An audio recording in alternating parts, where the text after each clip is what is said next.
ఈరోజే వైశాఖ ఆదివారం, పైగా అష్టమి తిథితో కలిసి వచ్చింది. శృతదేవుడు శృతకీర్తి మహారాజుతో ఈ విధంగా పలికాడు.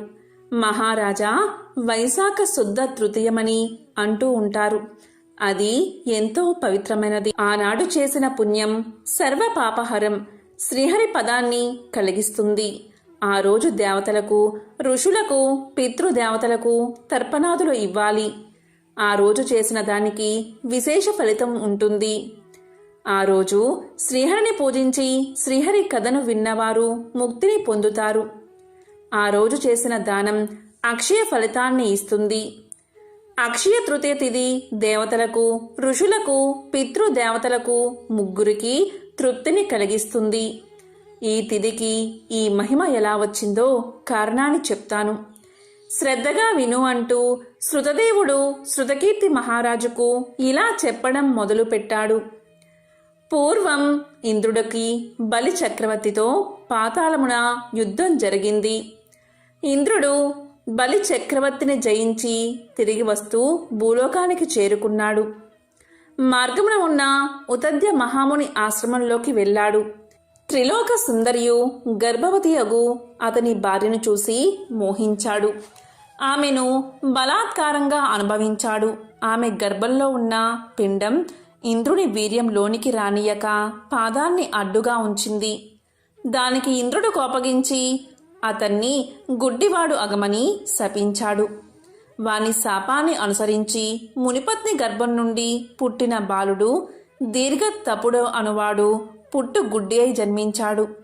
గర్భస్థ పిండముచే అవమానించబడి శపించిన ఇంద్రుడు మునిపత్నిని బలవంతంగా అనుభవించి ముని చూస్తే శపిస్తాడు అని భయపడి త్వరగా పోవాలని పరిగెత్తాడు. అతన్ని చూసిన ముని శిష్యులు పరిహసించారు. ఇంద్రుడు సిగ్గుపడి మేరు పర్వత గుహలో దాక్కున్నాడు. ఇంద్రుడు ఇలా మేరు గుహలో దాగినట్లు తెలుసుకుని బలి మున్నగు రాక్షసులు అమరావతిని ఆక్రమించి దేవతలను తరిమి కొట్టారు. ఏమీ చేయడానికి తోచని దిక్కులేని దేవతలు బృహస్పతిని చేరి ఇంద్రుడి విషయాన్ని అడిగారు.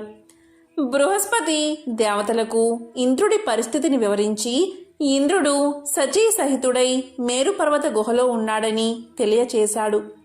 అప్పుడు దేవతలందరూ మేరు పర్వత గుహను చేరి ఇంద్రుణ్ణి బహువిధాలుగా స్తుతించారు. బృహస్పతి మొదలగు వారి స్తుతులను విని ఇంద్రుడు సిగ్గుపడుతూ వచ్చిన వారికి కనిపించాడు. బలి మున్నగువారు స్వర్గాన్ని ఆక్రమించారని దేవతలు చెప్పారు. పరస్త్రీ సంగదోషమున నేను అసక్తుడై ఉన్నానని ఇంద్రుడు దేవతలకు తెలియచేశాడు. ఇంద్రుడి మాటలు విని బృహస్పతి దేవతలు ఏమి చెయ్యాలి అని ఆలోచనలో పడ్డారు. అప్పుడు బృహస్పతి దేవతలతో ఇలా పలికాడు. ప్రస్తుతం శ్రీహరికి మిక్కిలి ఇష్టమైన వైశాఖ మాసం గడుస్తూ ఉంది. ఈ మాసంలో అన్ని తిథులు పుణ్యప్రదాలే. అందులోనూ శుక్లపక్షమునందలి తృతీయ తిథి చాలా శక్తివంతమైనది. ఆ రోజు చేసిన స్నానదానాలు ఉత్తమ ఫలితాన్ని కలిగిస్తాయి, సర్వ పాపాలను పోగొడతాయి. కాబట్టి ఆనాడు ఇంద్రుణ్ణి వైశాఖ ధర్మాలు ఆచరింపచేస్తే ఇంద్రుడి పాపం పోయి పూర్వపు బలం, శక్తియుక్తులు మరింతములై వస్తాయని తెలియచేశాడు.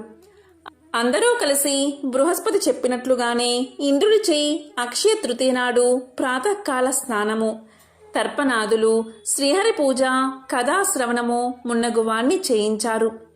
ఇంద్రుడును అక్షయ తృతీయ ప్రభావమున శ్రీహరి కృపచే మిక్కిలి శక్తిమంతుడై దేవతలతో కలిసి బలిని, రాక్షసులను తరిమి అమరావతిని గెలుచుకుని ప్రవేశించాడు. అప్పుడు దేవతలు యజ్ఞ యాగాదుల యందు తమ భాగాలను మరలా పొందారు. మునులు రాక్షస వినాశనం వల్ల నిశ్చింతగా తమ యజ్ఞ యాగాలను, వేదాధ్యయనాదులను కొనసాగించారు. పితృదేవతలను యథాపూర్వంగా తమ పిండాలను పొందారు. కాబట్టి అక్షయ తృతీయ దేవతలకు, మునులకు, పితృదేవతలకు సంతోషాన్ని కలిగించేది అయ్యింది. ఈ విధంగా అక్షయ తృతీయ సర్వజీవులకు ముక్తిని ఇచ్చి సార్థక నామాన్ని కలిగి ఉంది అని శృతదేవుడు శృతకీర్తికి అక్షయ తృతీయ మహిమను వివరించాడు. పూర్వకాలంలో ఉజ్జయిని నగరంలో ఒక అవ్వ ఉండేది. ఆమెకు ఎవరూ లేరు. దైవభక్తి పరురాలు ఆమె తెల్లవారుజామునే నిద్రలేచి ఆవు పేడతో నీళ్లు చల్లి బియ్య పిండితో ముగ్గులు పెట్టేది. స్నానం చేసి శుచిగా దేవుణ్ణి పూజించేది. అంతవరకు మంచినీళ్లు కూడా ముట్టేది కాదు. అవ్వ వద్ద ఆవు లేకపోవడం వల్ల పొరుగింటి వారి నుంచి గోమయం తెచ్చుకునేది. అవ్వ ఏ రోగాలు లేకుండా ఆరోగ్యంగాను సంతోషంగానూ ఉండడం చూసి పొరిగామి ఈర్షపడేది. నా ఆవు పేడ వల్లే కదా ఆ అవ్వ ఇల్లు అలుకుతుంది, సుఖంగా ఉంది. నేను పేడ ఇవ్వకపోతే అవ్వకు సుఖ సంతోషాలు ఉండవు అనుకుని పేడ ఇవ్వలేదు. ఇల్లు అలకని కారణంగా అవ్వ ఆ రోజు తిండి తినలేదు. కాకతాళీయంగా ఆ రోజు ఆదివారం. నీరసంగా దినమంతా పస్తుండి నిద్రపోలేకపోయింది. రాత్రంతా ఒకటే ఆలోచన. రేపు పేడ దొరక్కపోతే ఉపవాసం ఉండాలి అనుకుంది. కరుణామయుడైన ఆ సూర్య భగవానుడు ఈ చిన్నపాటి కోరిక తీర్చడా అనుకుంది. కోడి కూతతో పక్క మీద నుంచి దిగి వీధి గుమ్మం వద్దకు వచ్చింది. ఆమె ఆనందానికి హద్దులు లేవు. గుమ్మం దగ్గర ధవల వర్ణంతో మెరిసిపోతున్న ఆవు కనిపించింది. ఆ ఆవు అవ్వను చూడగానే పేడ వేసింది. అప్పుడే భాస్కరుడి కిరణాలు నేలమీద పడుతున్నాయి. గోవుకు దండం పెట్టి గోమయంతో ఇల్లంతా అలికి సంతోషంగా నిత్య కర్మలు పూర్తి చేసింది అవ్వ. ఆవు అక్కడ్నుంచి కదల్లేదు. తను వండుకున్నదే ఆవుకు ముందు పెట్టి తరువాత తాను తింది అవ్వ. ఇక రాత్రైనా ఆవు కదల్లేదు. దేవుడే తనకిచ్చాడని అనుకుని ఇంట్లో కట్టుకుంది. అవ్వ రోజు ఆవుకు మేత పెడుతుంది. పొరుగుంటామే ఇలా అనుకుంది. ఈ ఆవు అవ్వకు ఎవరిచ్చారు? బహుశా దొంగలించిందేమో అనే కక్షతో గ్రామాధికారికి ఫిర్యాదు చేసింది. అప్పుడు గ్రామాధికారి మనుషులు వచ్చి అవ్వతో ఇలా పలికారు. నువ్వు దొంగవు అని నేరం మోపి ఆవును తోలుకెళ్ళిపోయారు. ఆ రాత్రి అవ్వ దేవుణ్ణి తలుచుకుంటూనే గడిపింది. అదే రోజు రాత్రి సూర్యభగవానుడు గ్రామాధికారికి కల్లో కనిపించి ఆ అవ్వ దొంగ కాదు, ఆవును నేనే ఇచ్చాను. తెల్లవారక ముందే ఆవును తిరిగి ఆమెకిచ్చి పరిహారంగా 10 రూకలియ్యి అన్నాడు. ఇక కోడి కూతతో లేచి ఈ రోజైనా పొరుగామె పేడ ఇస్తుందా లేదా అన్న ఆలోచనతో వీధిలోకి వచ్చింది అవ్వ. ఇక గ్రామాధికారి మనిషి ఆవును అవ్వకు అప్పగించి ఇలా పలికాడు. అవ్వా, ఈ ఆవు నీదే. నష్టపరిహారంగా మా యజమాని 10 రూకలిచ్చాడు, తీసుకో అన్నాడు. ఆదివారం ఆనాటి నుంచి ఆ గ్రామవాసులు ఆదివార వ్రతాన్ని చేయడం మొదలుపెట్టారు. సూర్యోదయానికి ముందే లేచి తలస్నానం చేసి సూర్యభగవానుడి ప్రతిమ ఉంచి కలశం పెట్టి సూర్యభగవానుణ్ణి షోడశోపచారాలతో పూజ చెయ్యాలి.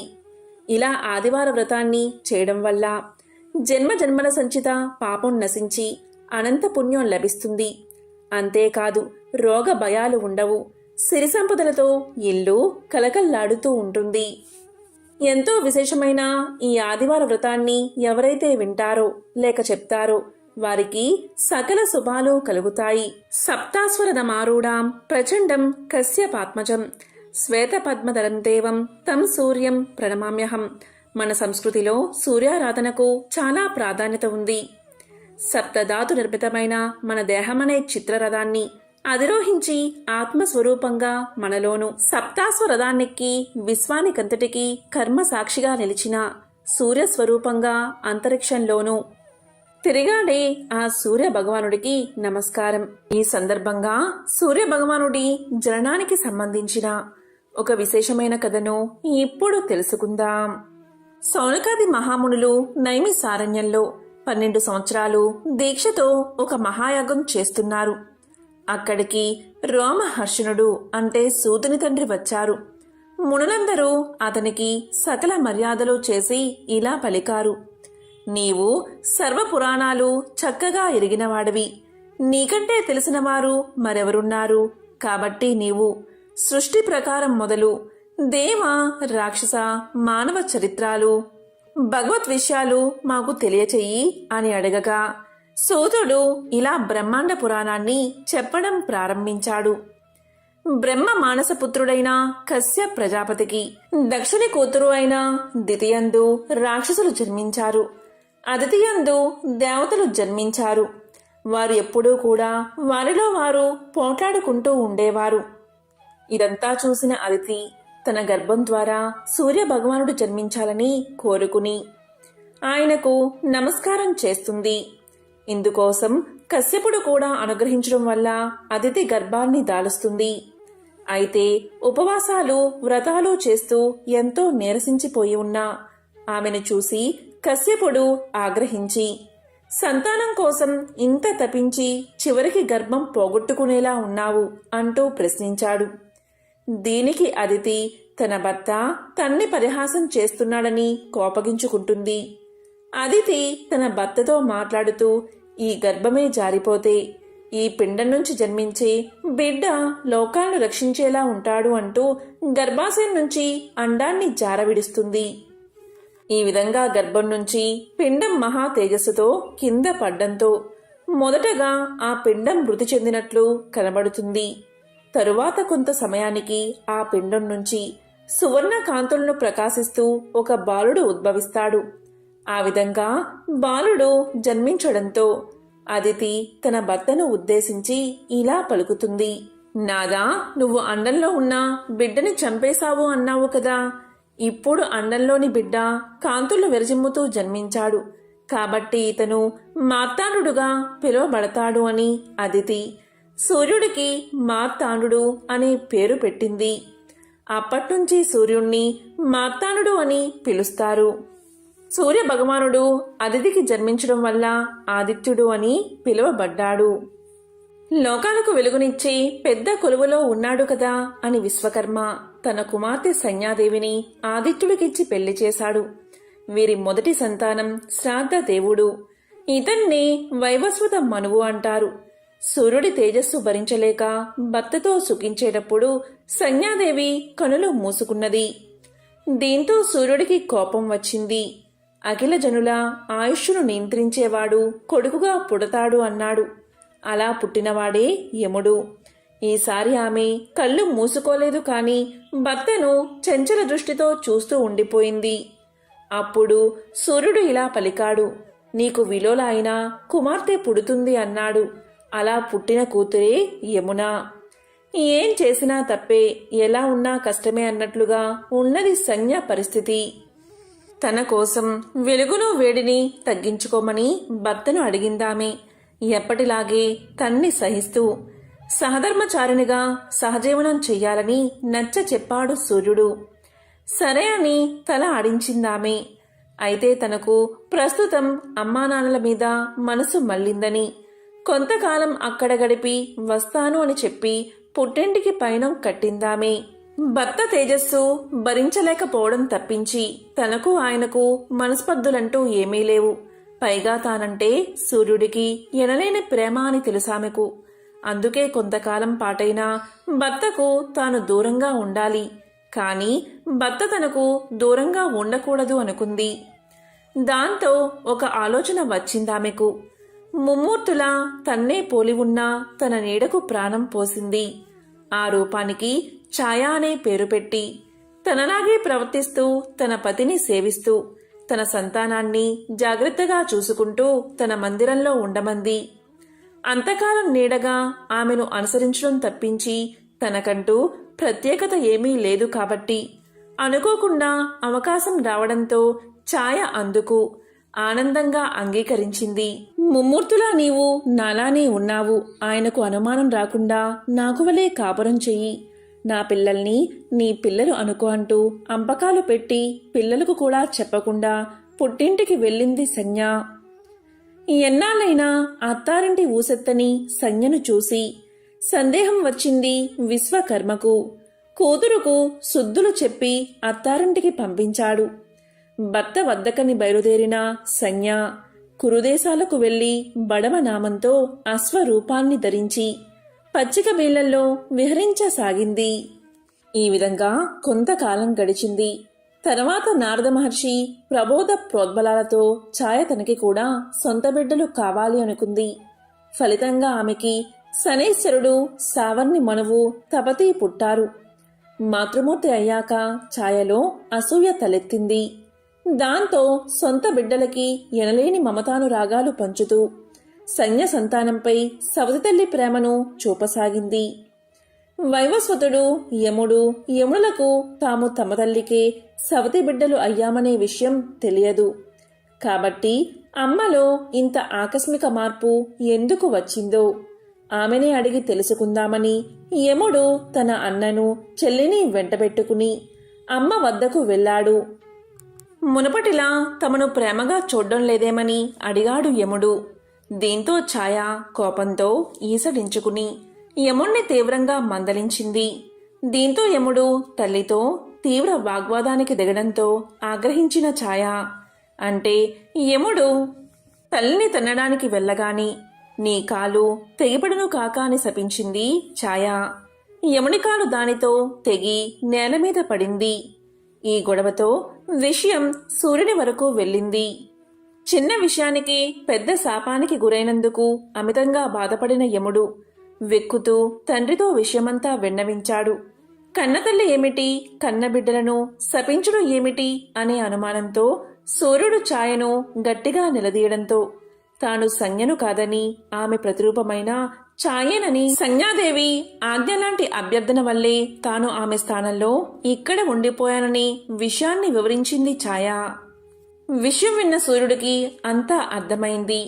తెగిపడిన కాలును క్రిములు తినేస్తాయని, తర్వాత యముడికి కాలు యథాతథంగా వస్తుందని, యముడి కాలు తినేసిన క్రిములే లోకంలో వ్యాధులుగా వర్ధిల్లుతాయని, మానవులు రోగాల కారణంగా మరణిస్తూ ఉంటారు కనుక వారు యముణ్ణి నిందించరని వరాన్ని ప్రసాదించాడు సూర్యుడు. ఈ గొడవలో శని తల్లిపక్షం వహించి తండ్రితో తగువ పెట్టుకున్నాడు. దీంతో శనిని ఇంటి నుంచి వెళ్ళగొట్టాడు సూర్యుడు. ఛాయ చెప్పిన సంగతంతా విన్న సూర్యుడికి కోపం రాలేదు సరికదా. తన కాంతిని భరించలేకనే కదా సంజ్ఞ తనను వీడి వెళ్ళిపోయింది. వెళ్తూ వెళ్తూ కూడా తనకు ఏ లోటు లేకుండా ఉండేందుకు తన ఛాయకు ప్రాణం పోసి వెళ్ళింది అనుకున్నాడు సూర్యుడు. సంజ్ఞపైన అమితమైన ప్రేమానురాగాలు జన్మించాయి. ఆమెను వెతుక్కుంటూ వెళ్ళాడు సూర్యుడు. అరణ్యంలో అందమైన ఆడగుర్రం కనిపించేసరికి కుతూహలంగా చూశాడు. ఆ హయమే తన భార్య అని గుర్తించాడు. తాను కూడా మగ గుర్రం రూపాన్ని ధరించాడు. భర్తను గుర్తించిన సంజ్ఞ ఆనందంగా ఆయన్ని చేరుకుంది. వారి అన్యోన్య దాంపత్య ఫలితంగా ఇద్దరు కవలలు, మరొక కుమారుడు కలిగారు. ఆ కవలలే అశ్విని దేవతలుగా, దేవ వైద్యులుగా దేవలోకానికి చేరుకున్నారు. వారి సోదరుడు రేవంతుడు అశ్వహృదయం తెలిసినవాడిగా భూలోకంలోనే ఉండిపోయాడు. తాను ఇంత చేసినా భర్తకు తనపై కోపం రాకపోవడంతో సంజ్ఞకు పతిదేవుడిపై ప్రేమ పుట్టింది. సూర్య భగవానుడితో కలిసి తన నివాసానికి వెళ్ళింది. ఈసారి ఆమె అడగకుండానే సూర్యుడు తన మామగారైన విశ్వకర్మ వద్దకు వెళ్లి తన తేజస్సును తగ్గించమని కోరాడు. విశ్వకర్మ తరుణమనే పరికరంతో అల్లుడి తేజస్సుకు చిత్రిక పట్టాడు. సూర్యగోళం నుంచి అలా రాలిన పొడితో సుదర్శన చక్రాన్ని, త్రిశూలాన్ని, శక్తి అనే ఆయుధాన్ని తయారు చేశాడు విశ్వకర్మ. సుదర్శనాన్ని విష్ణువుకు, త్రిశూలాన్ని శివుడికి, శక్తిని పార్వతికి ఇచ్చాడు. పార్వతి ఆ ఆయుధాన్ని తన గారాబు తనయుడైన కుమారస్వామికి ఇచ్చింది. తన కోసం ఎన్నో కష్టాలను భరించిన ఛాయను ఆప్యాయంగా ఆలింగనం చేసుకుంది సంజ్ఞ. దాంతో ఛాయ సంజ్ఞలో లీనమైపోయింది.